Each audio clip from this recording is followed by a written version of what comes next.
스바냐 1장 12절 13절만 보겠습니다. 스바냐 1장 12절 13절.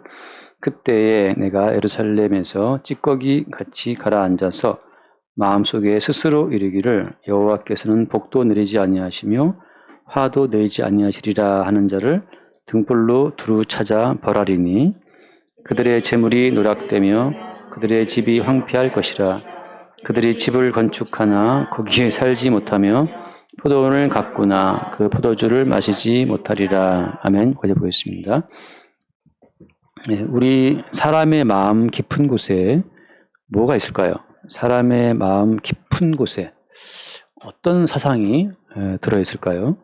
오늘 말씀해 보면 그 12절에서 그 찌꺼기 같이 가라앉아서 그러니까 마음이 막 이렇게 들레게 요동하다가 마음이 잠잠히 가라앉으면 그 마음 속에 뭐가 있냐 하면 여호와께서는 복도 내리지 않고 화도 내리지 않는다라고 하는 이 결론이 나온다는 거죠. 사람의 마음을 잠잠히 해서 깊이 들어가 보면 그 마음 깊은 뿌리에는 여호와가 어디 있으며 여호와가 무슨 복을 내리고 무슨 화를 내려 그런 의식이 들어있다는 거예요. 그럼 뭐가 있겠습니까? 인생은 내 할 탓이지. 내가 노력하고 내가 깨어있으면 그 인생은 살만한 것이다 라는 결론이 나온다고 하는 거예요. 그래서 이제 예를 들어서 쉽게 말하면 그냥 인생은 내 할 탓이야. 무슨 하나님 핑계대지 마. 이렇게 말하는 부류가 있고, 요즘에는 이제 명상이라고 해서 깊은 명상에 들어가면 거기 이제 하나님 뭐 예수 부처 다 없어요. 나만 있는 거죠. 그 깊은 명상의 세계에 들어가서 자기 자신의 잠재력만 쭉 끌어올리는 거예요. 그리고 이제 제 페이스북에 있는 어떤 친구 되신 그분도 깊은 명상을 했더니만 흰머리가 다 사라지고 까만 머리가 났어요. 까만 머리가. 그분 말이 그래요. 그래서 사진 보면 까매요.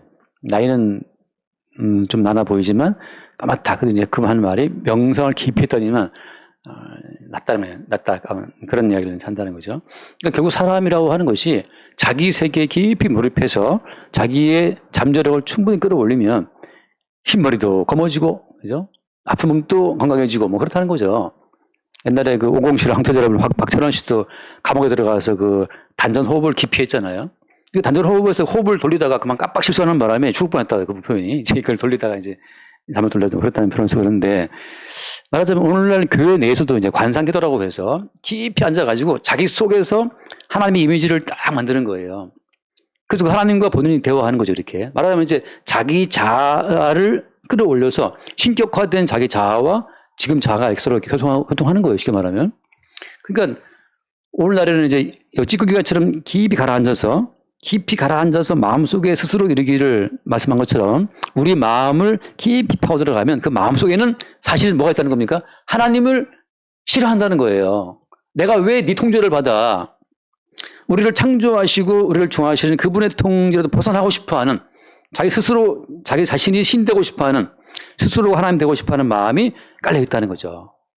근데 이게 모든 이방인들의 사고방식이에요. 예수도 필요 없고 신도 필요 없다. 내가 내 인생을 주관하면 되지. 왜 내가 신을 의존해야 돼? 내가 왜 하나님을 믿어야 돼? 이거거든요. 그래서 모든 복과 모든 화의 출처와 근원이 어디에 있다? 내게 있다. 인간에게 있다는 거죠. 이게 지금 제가 드린 말씀을 이게 기독교를 끌고 들어오면 뭐냐 하면, 기독교 내에서 자유의지, 하나님은 인간의 이성을 부정하지 않는다. 그래서 인간의 이성과 인간의 자유를 존중한다. 그것이 뭘 말하는, 결국은 그것이 뭘 말하는 겁니까?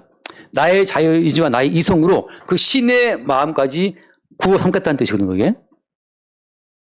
그러니까 항상 자유의지와 이성을 말하는 사람들은 자기 이성과 자기의 자유의지와 자기의 삶을 스스로 예쁘게 꾸며서 그것으로 하나님께 어필하려고 하는 시도를 늘 해요. 그럼 뭘 말하는 겁니까? 내가 내 의지와 내 선한 어떤 이성을 가지고서 하나님께서 정해놨던 이 거룩한 세계에 내가 도달할게, 이룰게, 그 말이거든요. 하나님이 원하시는 게 뭐 거룩이야? 정직이야? 거짓말 치지 않는 거야? 가람하지 않는 거야? 근데 할게. 이게 인간의 의식이라고 하는 거예요. 근데 하나님께서 뭘 말씀하고 있는 겁니까? 말씀처럼 복도 내리지 않고 화도 내리지 않는다 하는 그 사람이 어떻게 하냐? 그 사람들을 찾아가지고 벌하겠다고 하는 거죠. 바꿔 말하면 인간은 수동적인 존재로서 하나님께서 복을 내리기도 하시고 어때요? 그다음에 화를 내리기도 하신다고 하는 거죠. 인간은 하나님 내리시는 그 복과 화를 받는 수동적인 입장에 있다고 하는 거예요. 이것을 누구는 거부한다? 그 자유의지를 주장하는 분들, 이성을 주장하는 분들 그걸 거부하는 거죠. 결국 그들의 뿌리는 뭐냐?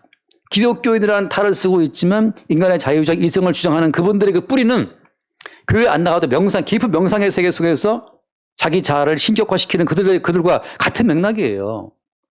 그러니까 왜 거기서 뭐 굳이 예수 이름 핑계 갖다 붙이고 해도 똑같은 거죠. 예수 이름을 빙자한 자기 자신이 신되고 싶은 인간들의 본성이 깔려 있는 거예요.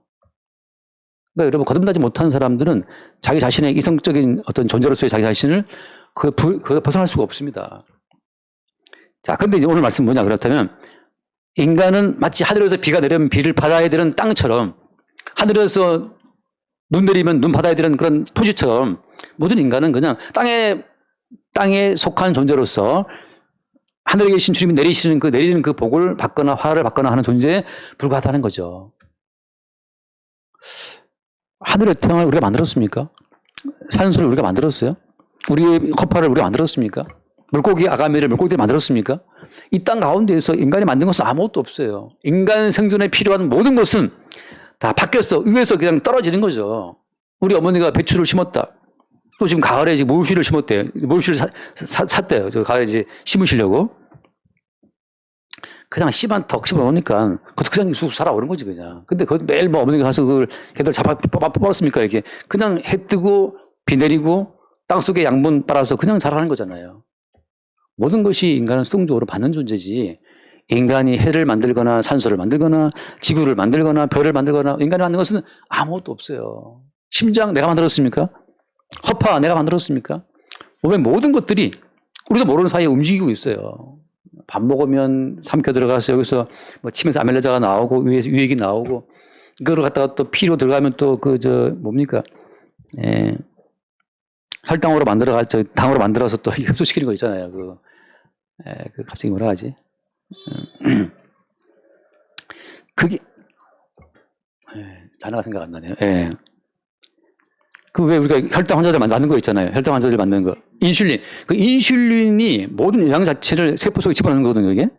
이 위에서 만들어진 영양분 자체를 이 피 속에 다 집어넣는 그것이 인슐린인데 그게 망가지면 이제 우리 몸 자체에 양분이 덜 들어가요.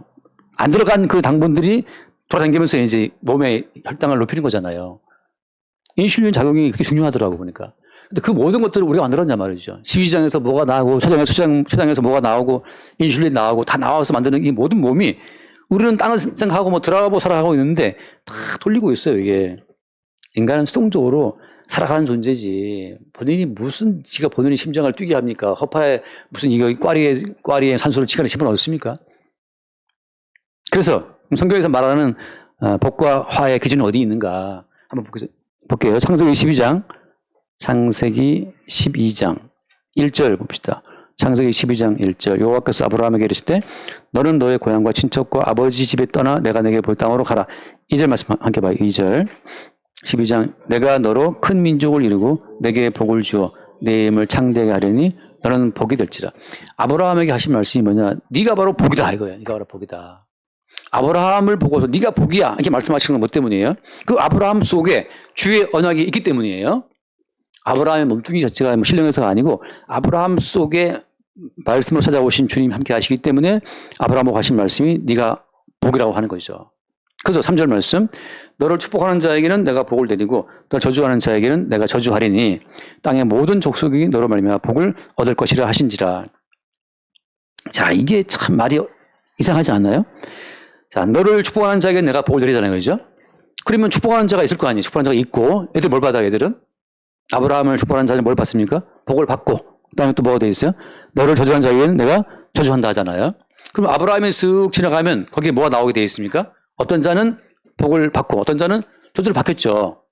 그러면 이 아브라함이 지나간 그 모든 영역 가운데에서 어떤 사람은 복의 물이 다음에 어떤 저주의 물이 나올 텐데 그런데 그 뒤에 하신 말씀이 뭐였어요?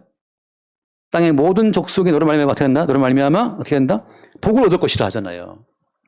아브라함이 지나가면 아브라함을 저주하는 자는 저주를 받는다고 말씀해 놓고 있는데 왜 모든 족속이 다 복받는다고 말씀하고 있는 거예요?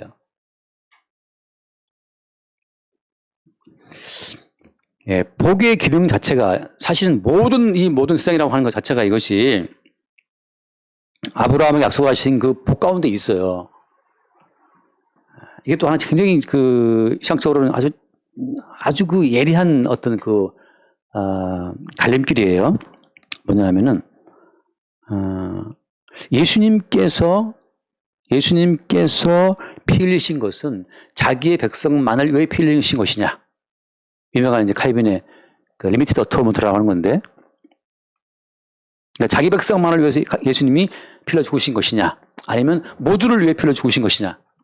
이게 굉장히 또 중요한 하나의 논쟁거리예요. 근데 지금 제가 볼 때는 그 오해가 바로 뭐냐 하면, 모든 백성들은 예수님의 피 흘려 죽으시는 은총으로 살아요. 김정은도 예수의 피를 죽으신 은총으로 살고 있는 겁니다. 다만 그는 어때요? 그 사실을 인정해 안 해? 인정하지 않죠. 인정하지 않기 때문에 저주를 받는 거예요. 자, 예수 그리스도의 속죄의 피는 무슨 기능을 하냐 하면 모든 이들에게 생명을 주심과 동시에 그 생명을 거부하는 자들이 나타나도록 역사하시는 거예요. 예수님의 피 흘리심은 모두를 위한 피 흘리심인데 그 사실을 받아들이는 자가 있고 거부하는 자가 있죠. 바꿔 말하면 주의 피는 어때요? 주님의 피는 스스로 있어야 될 자들에게 찾아가시는 겁니다. 그것이 예수 그리스도의 피의 완전함이에요.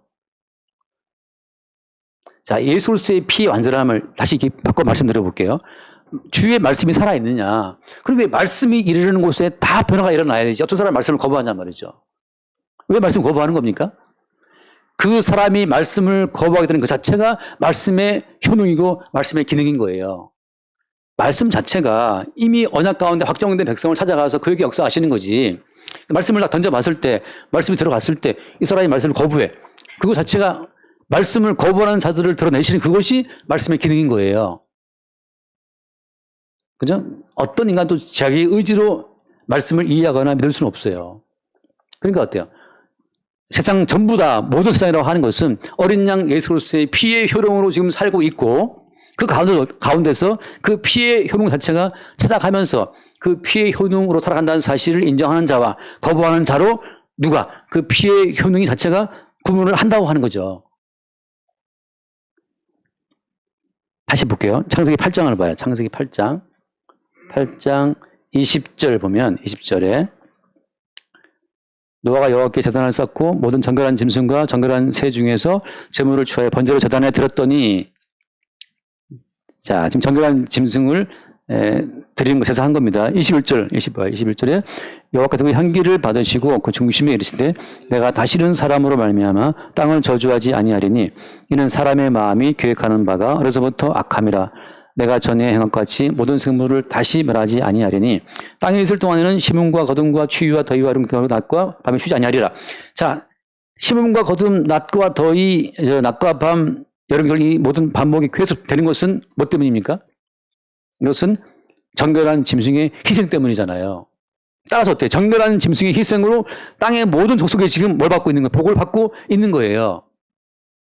바꿔 말하면 이 정결한 짐승이 예수 그리스도의 보혈 모형이기 때문에 지금 모든 세상 가운데에서 김정을이든 푸틴이든 다 살고 있는 것은 누구 때문입니까?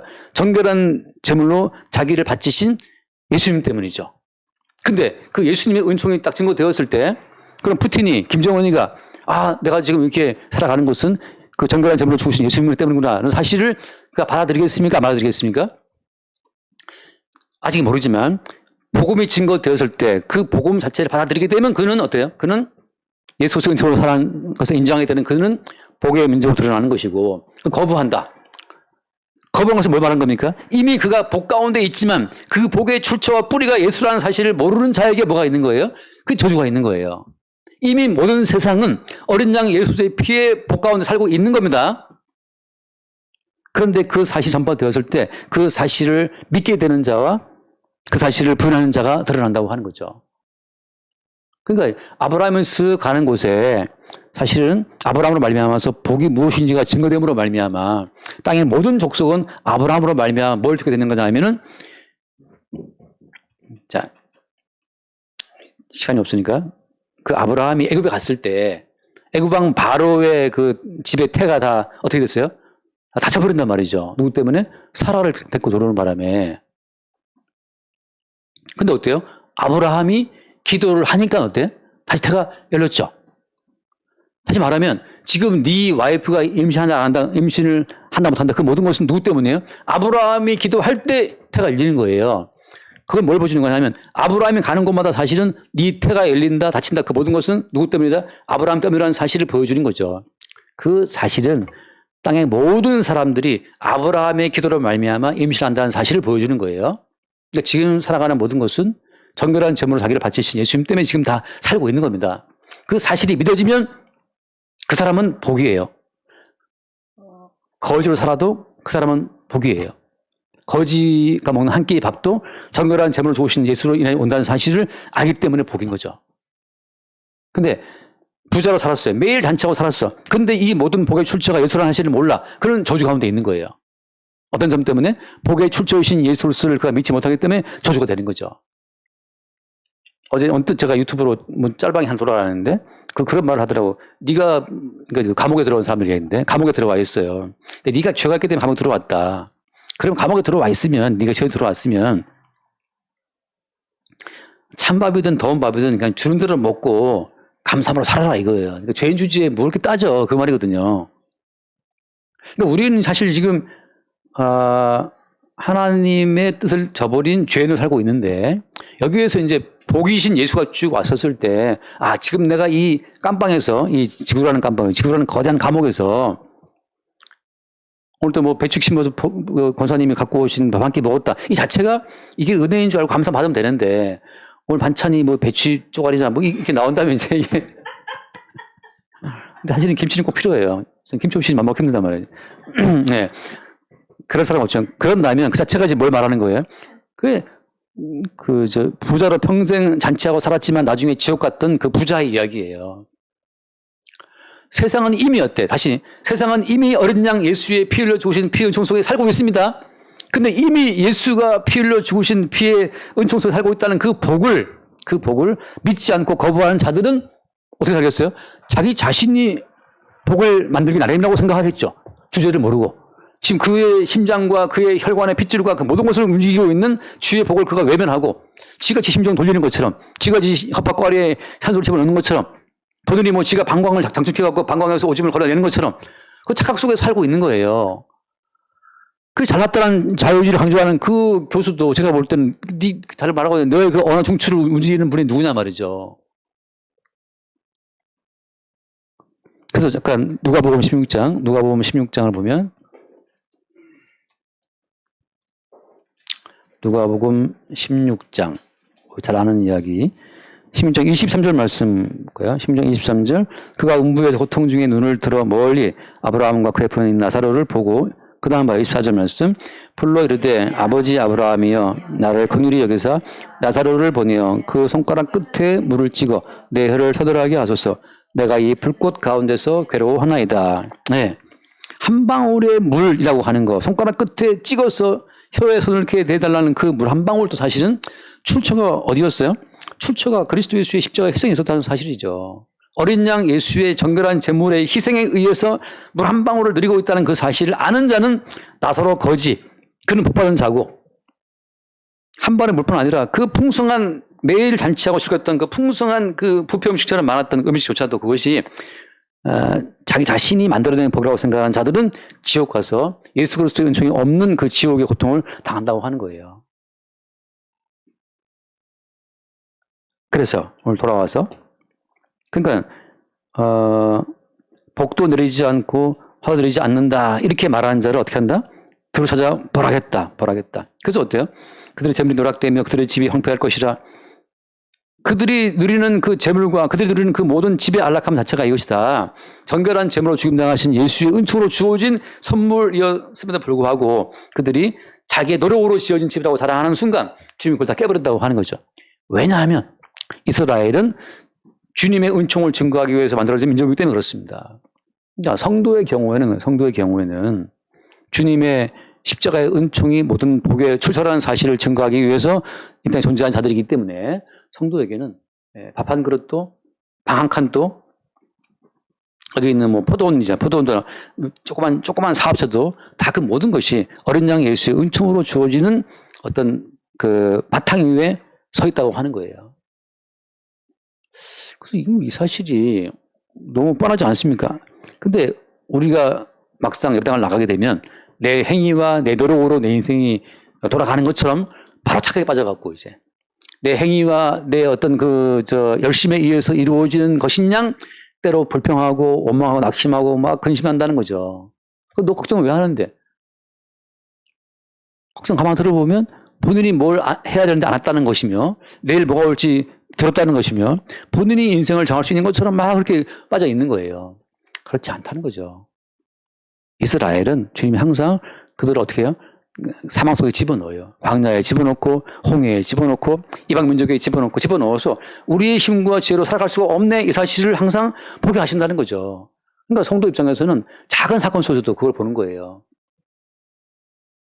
제가 아침마다 이렇게 유산균을 이렇게 먹는데 유산균을 먹다가 이렇게 하다가 기도로 유산균 일부가 훅 들어왔어요. 그 순간 이제 기침을 심하게 하면서 사람은 정말 아무것도 아니라는 사실을 또 느끼죠. 그러니까 우리가 지금 살아있음이 내 의지와 내 힘에 의한 삶이 아니라는 사실을 경험하게 되는 그 짤막짤막한 순간들이 사실은 나사로 거지의 삶을 미리 맛보는 것이며 부분적으로 경험하는 것이며 우리가 지금 사망 속에 있다는 사실을 매 순간 확인하게 하는 작은 사건들이에요.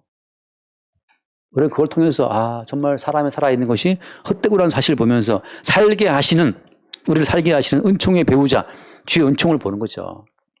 그래서 참 그리스도 예수의 택하심과 역사하심을 믿지 않는 자들이기 때문에 그들이 뭘 강조하는 겁니까? 자기의 행위로 복을 얻고 자기 행위로 화를 당하고라고 생각하는 거잖아요. 이제 그래 놓고 나중에 말하기를 주님이 다 할 것 같았으면 왜 우리를 형벌 하십니까? 로마서의 말씀인데 주님이 택하시고 못들어 할 것 같으면 왜 우리를 형벌하십니까? 근데 나는 네가 그럼 평상시에 주님께서 뜻대로 하신다 하시니까 믿고 살았냐 말이지. 평상시에는 주님이 무슨 화를 내려 무슨 복을 내려 내 탓이 이렇게 살아왔음을 불구하고 마지막 심판대 앞에서는 우리를 형벌하십니까? 너희들이 믿는 그대로 심판한다는 거죠. 지금 이해됐습니까? 무슨 말씀인지. 평상시부터 네가 네 행위 믿고 살았는데 심판대 앞에서는 그때 뒤늦게 와서 뭐 이렇게 핑계대는 변명 필요 없어요. 주님께서는 우리가 믿고 살아온 그대로 심판을 받는 겁니다. 그러니까는 자유의지를 강조하고 이성을 강조하고 행함을 강조하시는 그분들은 그것으로 심판받아 지옥 가는 거예요. 왜? 네가 너의 행함으로 완전함을 보여봐라. 하나님의 거룩한 눈높이에 맞을 수 있냐 말이죠. 다 죽는 거예요. 하나님 거 맞춥시다. 요한복음 1장 29절. 요한복음 1장 29절. 이튿날 요한이 예수께서 여기에 나오심을 보고 이르되 보라 세상 죄를 지고 가는 하나님의 어린 양이로다라고 하잖아요. 세례 요한이 예수를 딱 보니까는 세상 죄를 담당할 어린 양이 너무 필요한데 왜? 모든 인간은 자기의 죄 가운데 죽기 때문에. 여기서 여러분 착각하시면 안 됩니다. 내가 한 80%로 나쁘지만 그래도 20%로 나는 그래도 열심히 살았으니까 인정해 주시겠지. 제발 우리 어머니 가끔 대화할 때마다 그래도 나 열심히 살았다 그러시는데 그 남아있는 그 0.01%의 그 인간의 의도 그게 다 벗어져야 돼요. 억지로 할 수는 없지만.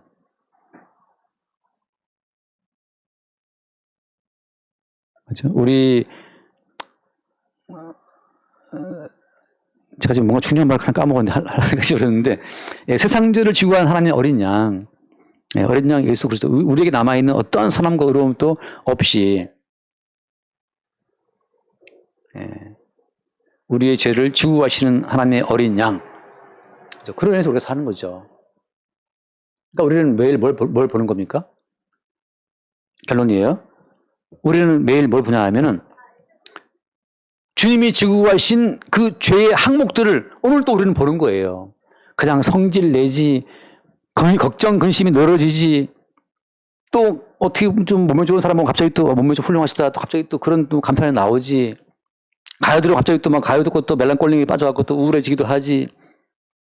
우리 몸에 불량스러운 이 상황들을, 이 불량되는 상황을 매일 보면서 뭘 보는 거예요? 아, 이 죄를 친히 지고 가신 하나님의 어린 양을 보는 거죠. 그게 성도의 삶이니까, 그러니까 어떻게 보면 제 하는 말이 마음껏 당신 속에 있는 죄를 보라 이거죠. 아까 잠깐 가요에 대한 토론이 있었는데, 가요를 듣냐 마냐.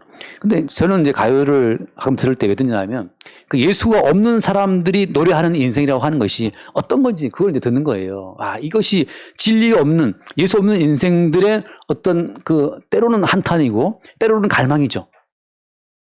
진리 없는 자들이 몸부림치는 그 지옥의 불구덩에서 막 그 아우성 칠 때 나오는 그 어떤 몸부림들, 그 외마디, 단말마가 막 튀어나온단 말이에요. 그걸 이제 느끼는 거죠.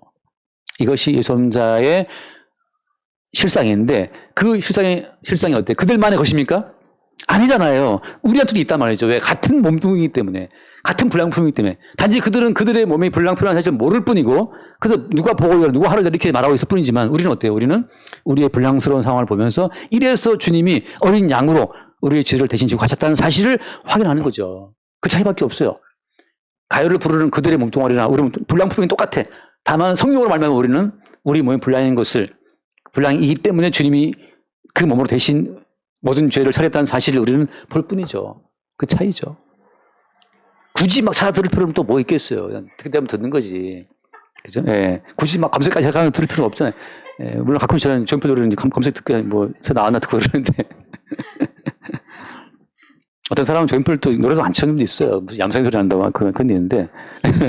얌성이 소리 난다고 이제 집사. 그래.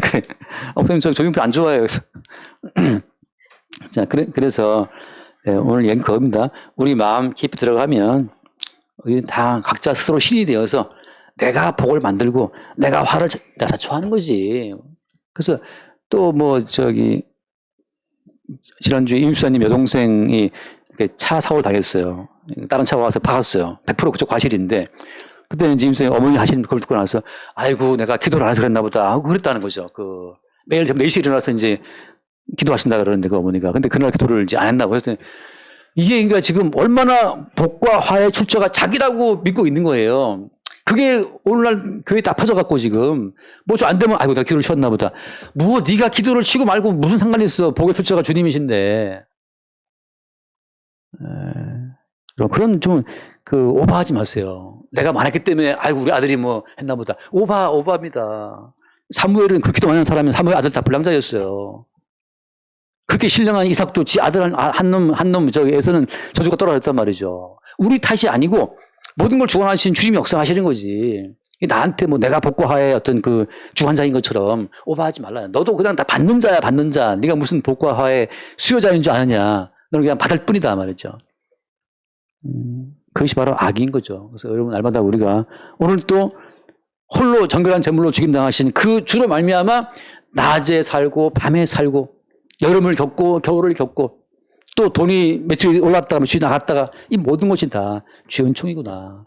매일 매출 들어오면 그 사람 주님 떠날 수밖에 없어요. 돈에 치여갖고 적당히 주님이 줬다가 또 좀 안 들어오기도 하시고 또 좀 막 감질나게 하다 또 계획도 안 돼. 아이씨 하면서 또 화낼 때 그때 네가 왜 복과 화의 주관자를 이렇게 깝치냐고 또 겸손하게 되고 그 늘 주를 바라보는 거죠. 중요한 건 그 주님과 연결된 자체가 복이에요. 가만해도 나처럼 거짓도 하더라도 주와 연결되어 있으면 자체 그것이 바로 복입니다. 우리 이 땅의 어떤 조건으로 우리를 평가하지 말고 늘 주를 바라보는 그 어떤 순결한 바라봄 속에 복이 있음을 우리가 알게 되길 바랍니다. 기도하겠습니다. 주님, 우리 마음 깊은 곳에 가라앉아서 우리 마음속에 무엇이 있는가 들여다보고 복과 화의 출처가 되신 주를 깨닫지 못한다면 버리운 자요 또 화 가운데 있는 자임을 새롭게 볼 수 있도록 우리의 심령을 새롭게 하여 주옵소서. 사나 주나 주의 것됨을 감사하게 하시고 우리 삶의 모든 조건들이 주께로부터 오는 것을 늘 새롭게 보게 하여 주옵소서. 우리 주 예수를 기도드립니다. 아멘.